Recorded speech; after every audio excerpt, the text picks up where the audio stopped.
Hello, welcome to my channel, or welcome back if you've been here before. My name is Beth Ann.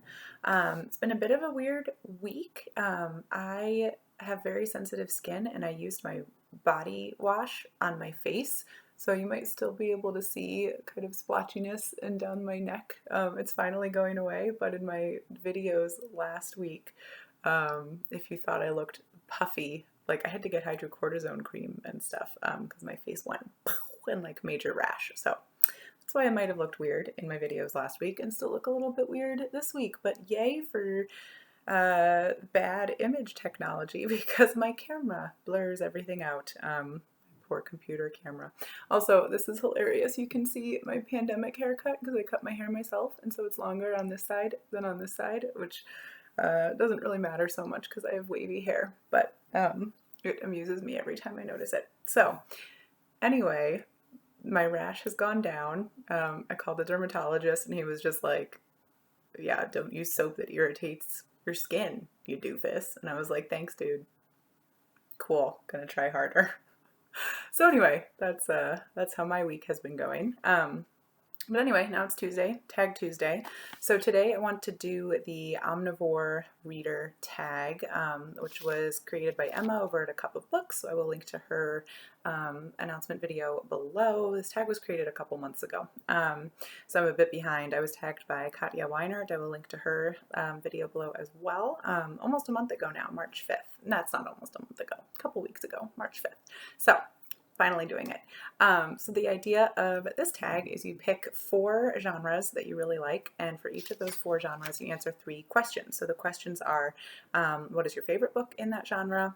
What book are you currently reading or have you recently finished? And then what book on your TBR will you read next for that genre? So just a kind of overview and dip into all of the genres that I like to read, and it can be genres or subgenres.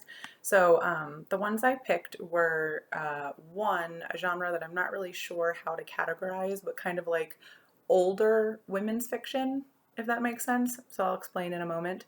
Then memoirs and what I call science-ish on Goodreads. It's my science-ish shelf, but particularly kind of biological or environmental related science-ish books. And then fantasy. That's most of my books on Goodreads are fantasy books, so I have to include that. So starting with the kind of older women's fiction that's not a classic category. Is key. So I pulled a bunch of books off my shelf. So it's things like, it's a lot of like kind of pioneer stuff. So like one author I really like is Bess Aldrich. So I have her book here, Song of Years, which is about some pioneer families and there's a romance in it. And it's just about like life in sort of a simpler time. Yeah, so I guess like slice of life books. So I like Bess Aldrich. I also have her Treasury because I like Song of Years. I also like A Lantern in Her Hand. I think Jean Stratton-Porter, at least the books of hers that I know, fall into this. So like A Girl of the Limberlost is one of my favorite books of all time. The Harvester. So again, these are like, yeah, kind of like life on the frontier books. But then also a book like Miss Buncle's book by D.E. Stevenson, which actually, you know what, and Jean Stratton-Porter, I don't know, are these classics? I get, what even is a classic? But D.E. Stevenson probably counts as a classic. So this was written in 1936, and it's about a woman who needs to make ends meet, wants to become a novelist, and starts just kind of writing up the little stories of all the people that live in her town and then publishes them anonymously, and then people are reading it and are like, oh, this is like so-and-so, but they don't know that it's her. So this is really fun. So yeah, just, I mean, all of these things, like they remind me of like modern women's fiction, like chick lit or whatever, I guess, that's not explicitly romance based. But I never see them on like classics lists. Like I might see the author names, you know, like Jean Stratton-Porter, I think, shows up as like a classic author, obviously D.E. Stevenson, but like these particular books to me aren't classics because they're not like billed that way. Like they're not the sort of things you get assigned in school. So I don't know. I'm just making up my own genres here. But to me, this means a particular thing. And when I think about it, I know what books I'm thinking about, what types of books. So this is one of my favorite genres. That's a lot about the genre. So my favorite book? Oh God, I didn't think about that. What's my favorite book in this genre? So I do really like Best Streeter Aldrich. I mentioned I really like A Girl with a Limberlost. One of my favorite books of all time. Miss Buncle's book is also one of my favorite books of all time. So there's a bunch of favorites. That's why I pulled them off my shelf. The most recent book I read, I haven't read anything in this genre since 2018. I read something called Leafy Rivers by Jessamyn West, which was just like a random thing I picked up for free at some point, and then I immediately unhauled it because it was good, but not something I'm probably going to read again. I think I gave it 4 stars, and that one also is like a pioneer thing. It's a young girl, so kind of her like growing up, becoming a woman. She kind of gets married. It's not a completely happy marriage. Her husband gets injured at one point, but they have these cattle that they have to get to the big cattle sale in, several towns over. It's a couple days journey. And so she ends up being the one, because her husband is injured, to go with the like cattle rustler guy to take their cattle, or maybe it's pigs, I don't know, cattle or pigs, over for the sale. She has a wee bit of an affair with the cattle guy, and then, goes back home to her injured husband, I believe was how the book ended. Just a totally random pick, totally enjoyable. I love that sort of thing. Great. To read next, I have no plans to read anything specifically in that vein. Currently on my immediate TBR, so kind of a boring answer to that one. Okay, moving on. So there's that. Memoir. Okay, favorite memoirs. So I grabbed a couple things. So Allie Brosh is definitely one of my favorite memoirists. I'm sure everybody who watches this will know who she is, but she does comics, and they're like hilariously simplistic comics. Kind of going through her life. A lot of it is like very funny childhood stories. So here she is as a kid with her parents. They're hilarious.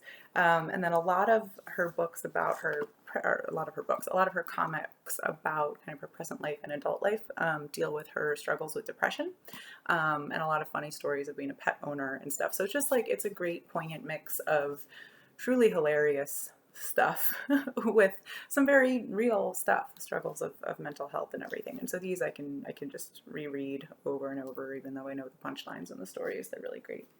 Other favorite memoirs, I really like Obama's Dreams of My Father, which I own. I wonder if my husband put it somewhere weird actually while I'm sitting here. I couldn't find it, but I really like his memoir, Dreams of My Father.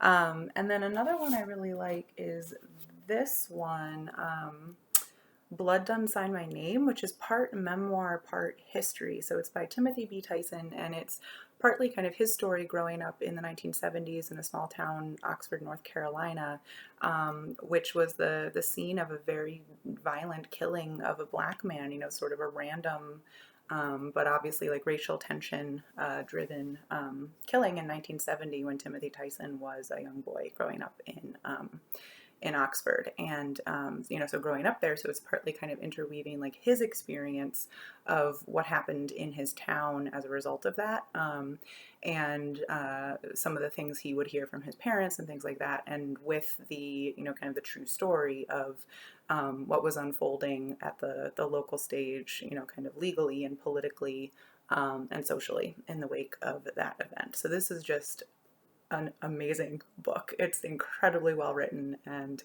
is just a really interesting lens on a very local example of the sort of racial violence that we still deal with today. So yeah, just really, really love this. Actually, I should reread it soon. It's been a few years. Most recent memoir that I read is The Home Place by J. Drew Lanham, which I did a full review of, so I'm not going to say anything about it here, but I will link to the review. But just in very short, the subtitle is Memoirs of a Colored Man's Love Affair with Nature. J. Drew Lanham is a black ornithologist. He's very highly regarded in the field. And this is his memoir of kind of growing up in rural South Carolina. And I really enjoyed it. Okay, my next category, next genre is science-ish. specifically biological and environmental science-ish. So favorites are Rachel Carson. I really, really love the way she writes. It's just beautiful. She has a lot of slim volumes. So the two that I own are The Sea Around Us and Under the Sea Wind, which are just two beautiful pieces of nature writing. And of course, she's most famous for Silent Spring, which really kind of kicked off our modern environmental movements and activism, and is about pesticides. But her more nature writing with a bit of science thrown in is just, it's beautiful. So favorites there. And then most recent, so this is also up there in my favorites, but I wanted to do Rachel Carson, but Braiding Sweetgrass by Robin Wall Kimmerer, which I read in December. And this is Indigenous wisdom, scientific knowledge, and the teachings of plants. So Robin Wall Kimmerer is an Indigenous person, and is also a science professor in New York at SUNY. And I forget ESF, but I forget what it stands for. I don't know. Anyway, in New York, and so it's a little bit part memoir. A lot of these are personal stories, but drawing on Indigenous teachings about plants and the way we interact with them, the way animals interact with them, and all of that interconnectedness, and kind of bringing that into scientific paradigm and talking about how those things interact or fail to interact, as they have for a long time. So yeah, so this was really incredible.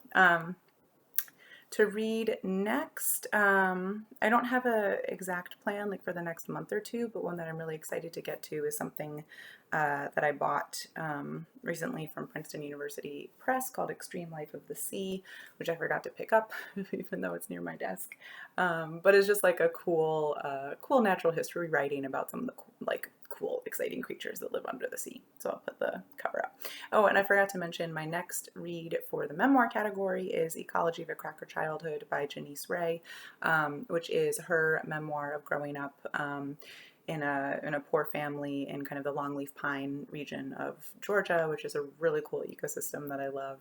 So I'm excited to read that one. And I was supposed to read it this month for the Book Naturalist Book Club, but I will not probably get to it this month. So maybe next month. Okay, finally, fantasy. So last category, okay, so fantasy, most of the books I have on Goodreads, this is like the highest number genre, like 377 books on Goodreads that I've read and shelved on a fantasy shelf. So, okay, favorites. So some of my favorites are The Lord of the Rings. I talked about this in my newbie book tag. This is the series that really got me into reading because my mom would read it to us when we were like 6. What kind of weird nerds were we?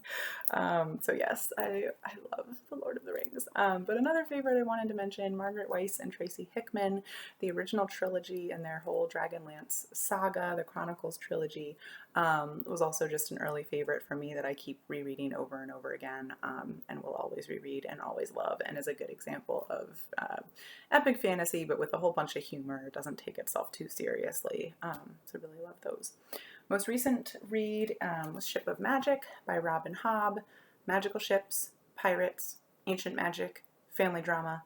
I reviewed it in a separate review actually just a couple days ago, so go check it out if you're interested. And the next book that I will read in the fantasy genre, I think, is going to be the second book in the trilogy that Ship of Magic is from. The second book is called Mad Ship.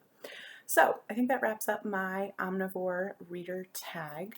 I would like to tag 5 people. So I did go through your channels and didn't see that you've done this tag already. I think I didn't miss it.